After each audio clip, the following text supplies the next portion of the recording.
Hello there. I'm Kristy. And I'm Courtney. And we're heard at the bar. That's who we are. And we're taping later in the day than usually. Have you noticed how much energy I have? Yeah, you have a lot more energy than when we tape at like 9 in the morning. And we are, as I'm the opposite, I'm starting to go crash now because I'm such a morning person and it's already like 3 in the afternoon. That's hilarious. So I'm wearing my Canada sweatshirt in honor of the Olympics going on right now, which I haven't watched any of it. Have you like? Oh, no. I saw the injury to the, is it the American skier down the, oh my goodness, it was terrible this morning. I watched it. She apparently, I don't even remember her name. She tore her ACL last week and is competing today, and she wiped out just on the entry. Oh my gosh, it's terrible. They had to airlift her off. Yeah, it's terrible, terrible. What a terrible way to start our podcast. But you know what? Only exposure I've had. It's impressive, and you can attest to this, the pain that athletes will work through. The taping it up and getting you back out there, that's impressive. Yeah, there's not a great idea, but it's impressive. No, I saw a boy competed for, I think, the States again. He was a snowboarder, came fourth, with a broken arm. He had a broken arm when he competed. He knew he did, but he competed anyways. Like, it honestly brings up to me that somebody at the Olympics should be checking medical before they are allowed to compete. Like, I just feel like that poor girl, she could have broke her back. I have no idea what the status of her is. But that's, I mean, a good debate, which is not what I thought we were That's not why that's not what our taping is today. But that's a good debate, is that, like, if the athlete chooses, this is their chance to be in the Olympics, and they choose to work injured, is it the responsibility of the Olympic organizers? But are they then going to sue somebody afterwards? Like, well, they're not. I'm not going to say it. They are, though. No. I was going to say they're not in the U.S. where everybody's. They are. I know, that's why I said. But these are the Americans. So, oh, okay. That's both people that were injured that competed are from the U.S. Okay. So I don't know. That's a full. We should just continue this episode on the Olympics. Like, I'm sorry. That's not what we're here for. No, we can't, because neither of us have watched it. I don't know. Eating. I don't know anything about it other than it's happening right now. I didn't even watch the opening ceremonies. I've seen the Lululemon. It's not even a jacket. It's like a. No, it looks like somebody called it a sleeping bag. It's a sleeping bag that they've got wrapped around them. Yeah, it's odd. I really want the Lululemon sweatshirt they have, though. Like, it's got like logos on it. It's red but not a bright red. Like, it's more like a burnt red kind of thing. And it's got logos. Oh, it's so nice. They're not selling it on Lulu. I did look. I think it's just for the Olympians. But I do like the plum color that they're using too. I think that's beautiful. Yeah, me too. And I saw the men's hockey team arrive today. So I saw them arriving. All my favorite hockey players. You're on top of that. I am on top of that. All my favorite hockey players were arriving today. So that was exciting to see. So that does bring me to what I think we should talk about today. Okay. Because there's this series out there that you started talking about. When did you start talking about it? When it first came out. So what about how long is it now? I don't even know that. A couple months ago. Okay. Yeah. And then about a month ago, I would say on a daily basis, I was getting asked, have you seen it yet? Have you watched it yet? Oh, the studio. People in the studio have been talking about it. Right. So after I think the 20th person asked me about it, I was like, well, I guess I better download Crave and watch Heated Rivalry. And ooh, my goodness. Wow. So, I mean, it's going to be a big winner next year for all of the awards for sure. And the authors, I believe, Canadian, sweetie. Awesome. No, thank you. So I have a friend Okay. who is, no, thank you. No, thank you. Here, here. Go see mom. Oh, yeah. There. It was Canadian, written by a Canadian. I want to say Yep. she's from the East Coast. And then it was produced by the same person that produced Shoresy and Letterkenny. So, like, I love those Canadian shows. And so he did it. Canadians, done in Canada, the whole, like, it's such a great Canadian thing. Was put on Crave. Crave is Canadian. Didn't have the funding. I heard that they did shop it through the States, I think, and they wanted more control and they wanted to change this, that, and the other thing. And he was like, nope, Crave let them do whatever he wanted. Do whatever you want. Here you go. So basically the premise of Heated Rivalry is it's a book series, and it's about hockey players who are closeted. So they're in the NHL, and they cannot come out and be themselves because hockey is such a what's the word for it? There's something, very, very boys club. yeah, I'm trying to think. There's a toxic masculinity. It's very toxic masculinity. Like, you can't be gay. Like, that's not a thing. These hockey players are gay. One of them is bi, but the other three that are featured are definitely gay. And it's just how they manage life and the things that go on.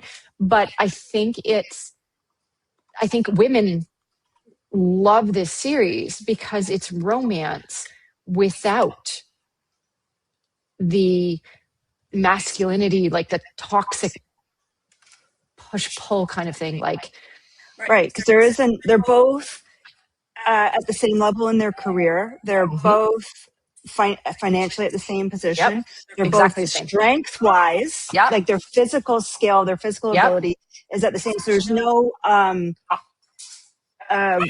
imbalance in no power. No, and control. they're equal. No, they're equal in every way. They are both the captain of their team. So they are right, and they're on rival teams. They play each other. I understand, and I don't know if this is true or not, that they were modeled after Sidney Crosby and Alex Ovechkin. So here's the whole thing. I didn't know that. Yeah, so I've heard that. So Sidney Crosby is a Canadian hockey player. Alex Ovechkin is a Russian hockey player.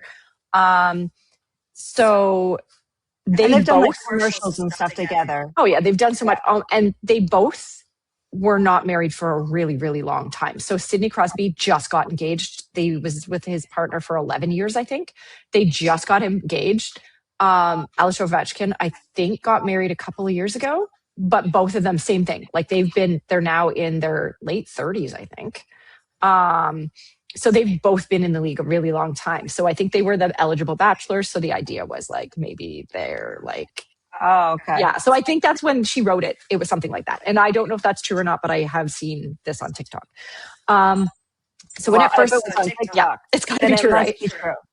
I started watching it just because I had heard it was Canadian. I love Letterkenny. I love Shoresy. So I was like, okay, I'm going to watch it. You know, I think his name is it Jason Tierney, Jacob Tierney, something like that. That's anyway, great. We really should have looked this up. But anyways, Canadian.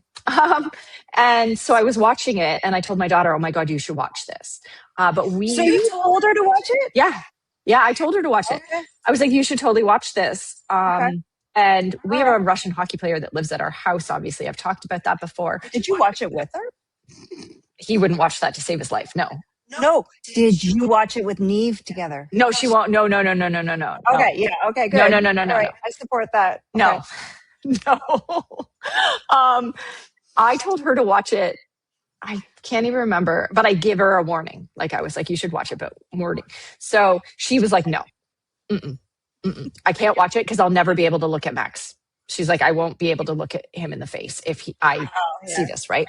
So at supper one day, I was like, I asked him if he had seen it and he didn't know what I was talking about. So I was like, oh, okay. You know, because he doesn't watch English programming of any kind. Right. So then Neve pulled it up on her phone and showed him, because she was asking him, is the Russian that they're saying, is it the translation real? And he was like, he watched it and he goes, oh, I did see on, he's seen it on TikTok. And he was like, yes, it's what they're translating is what they're saying. So we were like, okay. So then Neve started watching it probably a month after, because her girlfriend was like, hey, we should watch something together. Like her little friend is in the States somewhere. And she was like, oh, let's watch this while we're just chatting. And so they started watching it. And Neve texts me. She's like, I can't. If I close my eyes, he sounds like Max enough that I see Max saying this. And she's like, I can't. She ended up putting that aside and watching it because she really liked it. Yeah. But yeah, so we sometimes joke now about Max because he's the Russian. She'll say something like, oh, did you get his room number? Oh yeah, he doesn't get it. And it's probably a good thing. It's probably a good thing he doesn't get it. Maybe. But you started watching it. What do you think of it? Okay, so holy cow. First episode, I was like, okay, like this is, what am I watching here? This is weird. Not even weird, just like the acting didn't feel great. I wasn't quite understanding it. And then, but as with everything, I powered through because it was said by so many people to watch it. Second episode, I'm like, ooh, okay. Like the sex in there. Oh my goodness. Yep. Surprisingly interesting to watch two men do such things. Did not know. So much I did not know. But what I would say about that is that throughout the entire, when they finally do have sex, the two of them, it is very much like the Akatar series. And every step of the way, are you okay with this? Are you okay? Are you okay? Consent is all along. Consent. Without it being a victimized consent. Yes. Because I feel like consent becomes trying not to be victim on either side of it, or trying not, like it's not out of love and caring and I want you to be comfortable in this situation. Are you okay with it? It felt very loving and caring. And at that point, they were just hooking up. They weren't, right? Yep. So that was, oh my gosh. So I love that part of it. And I think, just like we said, there's no power dynamic. They both are equally physically. So even when things, and I wouldn't say that it ever gets rough, but when it gets a little bit aggressive-y when they are together, it is purely passion. It's purely sexual. It is not at all that feeling of, oh, you like if you watch a man and a woman, it's hard not sometimes to go towards that's inappropriate, or even take on your own preconceived ideas of what a relationship should be like. And women, and again, just like these books, women haven't always, at least for our generation, haven't always been encouraged to be sexual. That, and we talked about this early on in our, I think it was even last season, we talked about this, the sex shaming or the slut shaming. Slut shaming. Yeah. And that it's funny how I will have those things in the back of my head sometimes when I'm watching things, and without really considering it, we'll sometimes go that route with another female of like, oh God, give me a break, girl. Like that's, get yourself together. But why? But because it's seeing them so completely open to it and equally wanting it and equally invested in it was just so powerful. Yeah. I loved it. I also love the fact that they actually, and I'm sorry, I'm going to put a spoiler thing at the beginning of this just so people know that we talk about other things, but just the fact that the difference. So the characters are Ilya Rozanov and Shane Hollander. So Ilya being the Russian, Shane being the Canadian. The definition, Shane says at one point, like, I think I'm gay. Yeah. Like he hadn't thought about it up until this point. And this is like, they're years into it. Like the series itself, like the story spans from before the boys are even, so draft year. So they're like 18. So they're draft into the NHL all the way through into their career. Like, Yeah. and it's probably a good 10 years, I think it was, before they actually Yeah. determine that they really are in love. Like this is just hookups here, there, you know, whenever they're in each other's cities. And so just the fact that when he was thinking this is just a kink, this is just like, this is, I don't know why I'm attracted to you, but I am. So let's just experience and it with shame. Yes. And so hiding Ilya it, sneaking. obviously has experienced before, and then they literally talk about the fact that in Russia it's not okay, right? Whereas here it is okay. So just that dynamic of it, because they talk in connection to the Olympics. The Olympics are in the book or in the movie or TV show. Or whatever. Well, and how dangerous it would be for him to come out.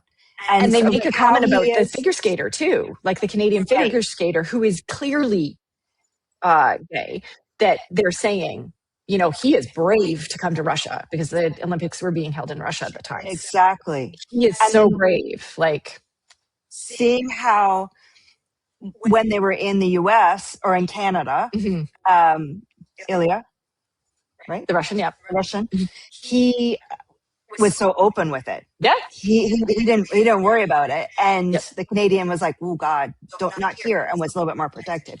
In Russia, where the Canadian felt like, oh, maybe I can like push the envelope a little bit, he was like, not here, don't do this. Don't do it here. Yeah. And that was really interesting to me. Yeah. And I think so, I think that the fact that Shane acknowledged that he was gay, but also acknowledged that Ilya was not. That Ilya, and Ilya does say, like, I like women. I enjoy women. But I also enjoy you. Right. So he was very like clear with his intentions. Like, yes, I enjoy women. Yes, life would be easier. There's a girl in the show, Svetlana, who is Ilya's, not his person, but his friend who also doubles as his person sometimes. Like, and he says, like, I really like her. She's probably my favorite person. But neither of us acts as his beard, really. Like she recognizes that. She knows. Yeah, she knows. But he's like, yeah, but she deserves better. Like, she deserves someone who wants her for her, because she is not. Like, she is fully heterosexual looking for a partner. And he's like, it's not me. Like, to acknowledge that he loves her, but that's not for him. And she's not for him, and he's not for her, and that there's someone else for her out there. Like, that was really nice. Like, I really liked seeing that, and the acknowledgement. A lot of respect. Oh, respect. And even when Shane tries to date the actress, the actress acknowledges. Yeah. Like, I'm pretty sure. And that's how he realizes he actually is gay. Yeah. Mm-hmm. She helps him. Yeah. But then she stays as his friend. Like, I love that. I love that she doesn't make him feel bad about it. She helps him like acknowledge who he is, and then supports him. I love that. Like, it's amazing. Okay, so did you cry? I did not. I was super, super proud, though. Like, as a mother, the way his mother reacted, I was super proud. Like, so I cried episode 5. Did you? Bald. No, Neve did too. Yeah. Oh my gosh. Yeah. Yeah. And we won't do the spoiler alert, but comment below if you also in episode 5 cry. But like, you got to see it to know what I'm talking about. And if you've seen it, you know exactly what made me cry. Like, just level of romance, love, commitment. That just, it's the level of, what's the word? Like the gesture is something I think every woman craves. Yes. That level of, I'm choosing you. Unconditional. Unconditional. Right. There's so much about this that is going to make it challenging for us to be, but I am choosing this. I don't care what anybody else says and what comes of it. Wow. I mean, like, just, I've lost your picture. Your internet died. Oh, there she is. Hello. I don't know how that's going to work, but because it looks like I may have to merge the two together. So I just lost internet.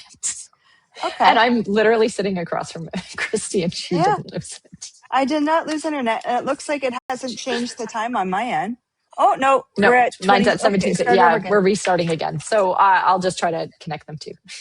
Okay. I'm glad you're editing and I'm not. So where were we? Yeah, the level of chivalry and just romance and the big grand gesture and yeah, I was all for that.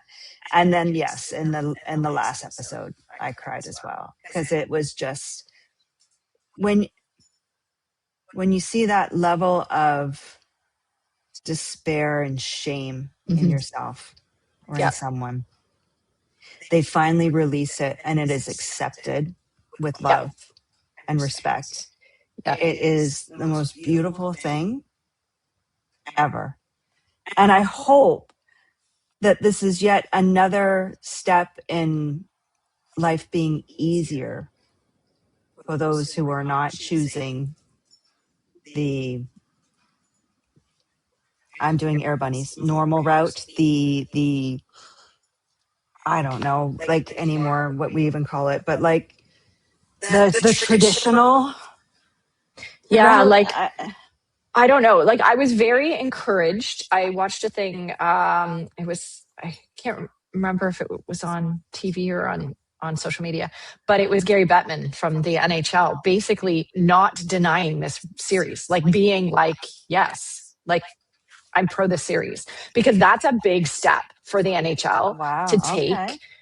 Because they ruled, they not outlawed, but they ruled that you couldn't use the pride tape on your sticks anymore. Like, and a lot of the teams don't have pride nights anymore because there was one or two players in the NHL who felt threatened by Pride Night. So they made it so instead of allowing people to choose to be part of it, they made it so that nobody can choose to be part of it, which I think is wrong. Like I disagree with it. I don't think the NHL should have done that. I think it should be just like we have what is it, Black Heritage Month, February, like because I think we have all these things, we should be allowed to have the same thing. Like I think that just should be a pride. If people want to do that, they can do that.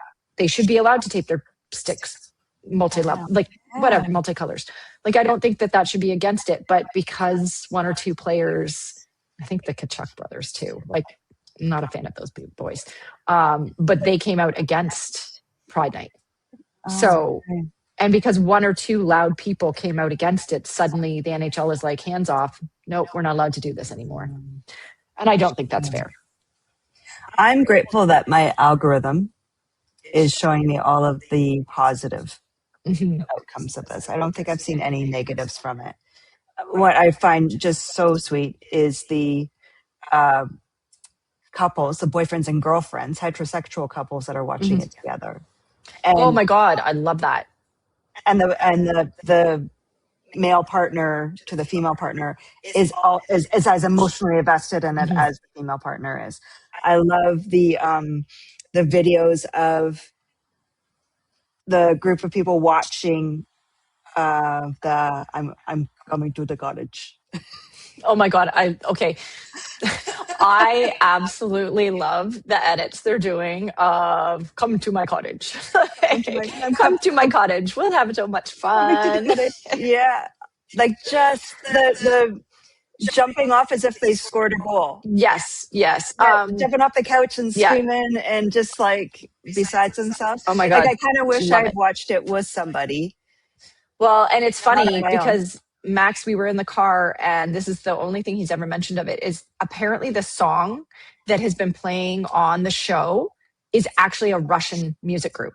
So that all the things in my head, that song apparently is Russian. Tattoo, I guess they're Russian. So we were in the car driving and it came on the radio and they were talking about a Heated Rivalry and it came on the radio and he turned to me and he goes, "This is a Russian band."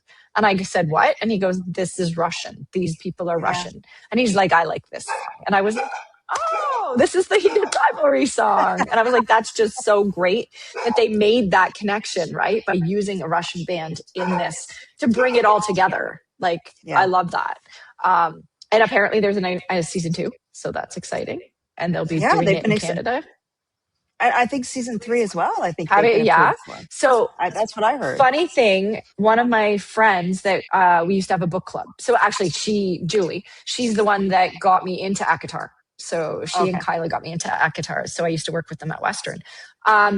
Julie reached out to me and said, "Hey, have you read the Heated Rivalry series?" And I was like, "Oh my gosh, I have not read the books." So I might read the books now. Oh, that's a good idea. Seen the show, because now I have characters in my head. So I have actual characters that when I'm reading, I don't know about you. Okay, so this is totally not Heated Rivalry, but I'm one of those people that, and I don't know if you are or not, because I don't think we've ever talked about this. When I read, I see a movie in my head. So when I read a book, I can see a movie of what I'm reading in my head. So I always find it easier to read the books and faster when I already have ideas of who the characters are. Oh, because you're not having to work so hard to conjure up what does this person look like. Yes, because I just know that this is Ilya and this is Shane. Whereas I read, and I'm trying to think of which one of those books that they've made into movies that we talked about, that I read the book. Actually, it might have been a book about witches that Discovery of Witches. I read the book series Discovery of Witches. So, and I had in my head who each character was. And then I watched the TV series and they're not the same. No, and I think that's probably the biggest challenge for me too. Is when I read the series first and then see the movie or the series, it can ruin the live version for me if they didn't cast it the way I thought it should. Hunger Games. I'm sorry, Neve, if you ever watch this, because she loves the cast, because she saw the cast and didn't read the books. They are the people they picked are not what I would have expected. Right. No, PETA. I would never have picked that boy for PETA. Oh, really? Never. He's too tiny. PETA is supposed to be a big guy that takes flour and throws it over his shoulder. Right. No, I wouldn't have picked that little boy. But I thought that was the point of PETA, was that his strength was not obvious. But he in the book is like 6'2". Oh, okay. That boy's like 5'9".